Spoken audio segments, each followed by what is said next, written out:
What's up, guys? Welcome back to Tangible Teachings. Today, I'm going to teach you how to use a capo, all right? So without further delay, let's get straight into the lesson. So the first question you're probably wondering is, what is a capo? Well, physically, it's just a clamp, okay? It's a clamp that holds down the strings on a particular fret of your guitar. Now, the next question you probably have is, what is it used for?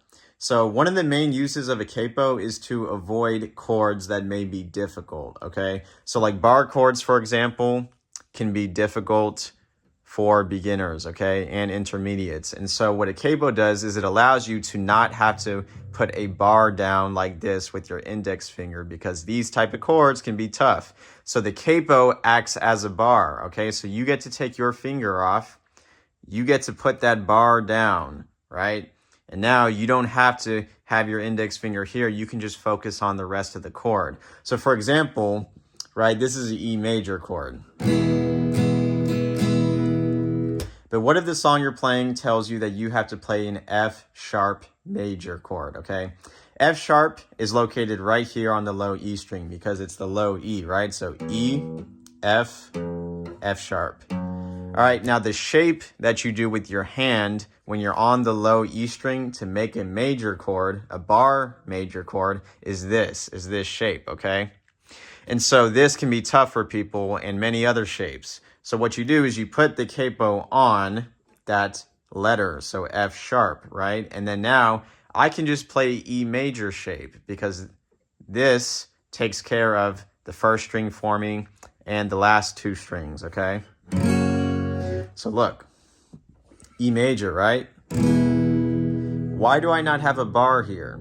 The reason why is because 0 is my bar, okay? Right? The only thing that's under this is 0. So that's why there's just an imaginary bar. There's nothing really there. But once you take this up, right? If I want to play an F sharp major or a G major bar chord, then I would use the capo to make it easier if I struggle with bar chords. Like, obviously, you can play G major this way. But what if you have to play a bar chord, right? What if it's a G minor? Well, G minor has to be a bar chord, okay? So that is what the capo is used for. So here's another example that I think will really help put it into perspective for you, okay? Now, in music, you have number progressions, okay? Not letter progressions. You have number progressions, all right? And this is why. Listen to this progression, right? Okay, it's B minor, G, D, A. Just use your hearing, okay?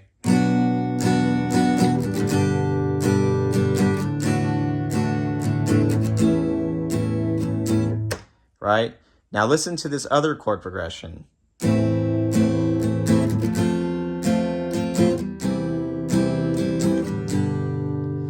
They follow the same number. It's the same pattern. They're just at different levels, different pitches. But you hear how they're going.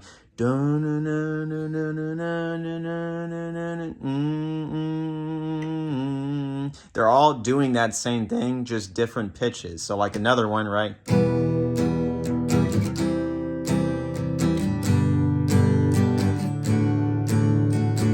So all three of those chord progressions have the same number progression, right? They're 6, 4, 1, 5, all right? Now, you don't really need to know yet why they have those numbers, but just understand that they all have that similar sound, right? The similar progression of going, right? They all do it. So the capo allows you to find an easier version of your progression, right? It's the same number. It'll always be the same number progression, okay? The same pattern. It just might give you an easier way to play it. So like a song you're trying to learn might make you play it in a way that's difficult, like this, like B minor bar chord to G to D to A. So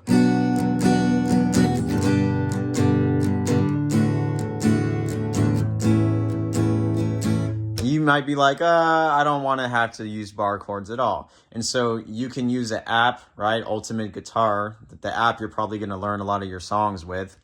And it'll allow you to take the pitch somewhere else with the capo. And it'll also allow you to do that same number progression in an easier way. So now I don't have to use a bar chord, right?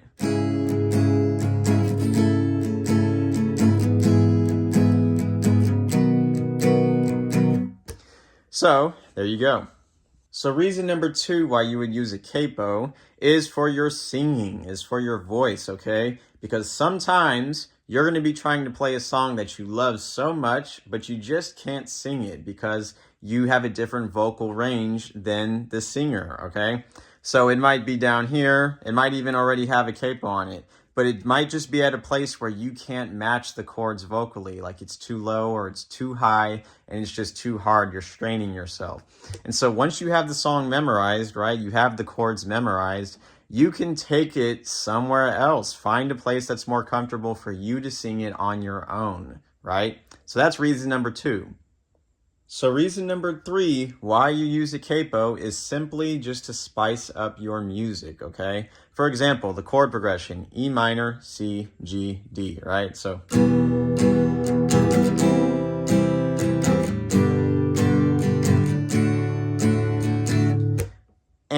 that's how it sounds to me. Like it just sounds kind of dull and boring down here.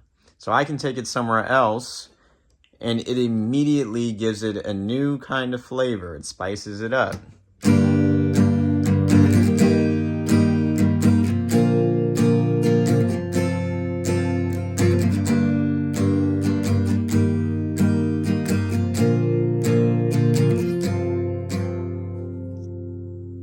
So real quick, let's review.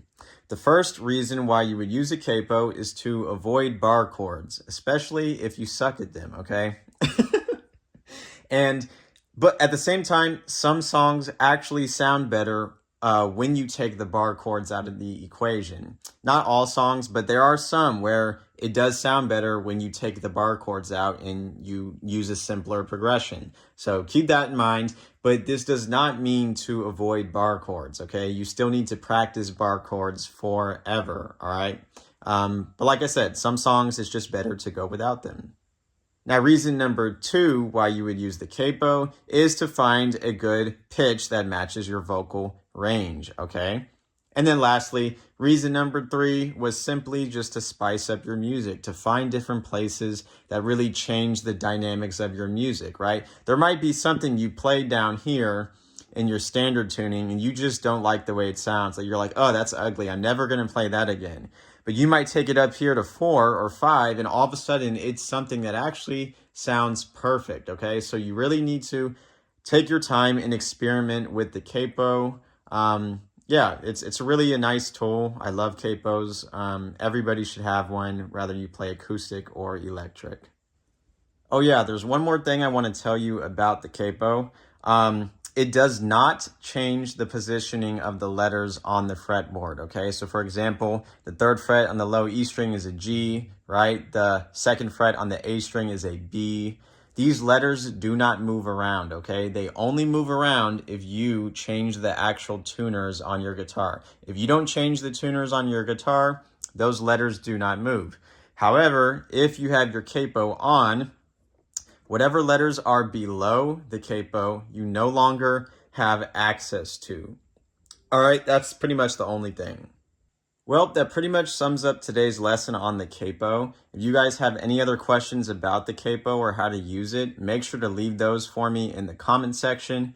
Also, today's video was a request, okay? So if anybody else has a request in mind for a lesson that you want to learn, you can leave those requests for me in the comment section, or you can contact me through my website. Besides that, make sure to like, comment, and subscribe. And yeah, I'll see all of you guys later.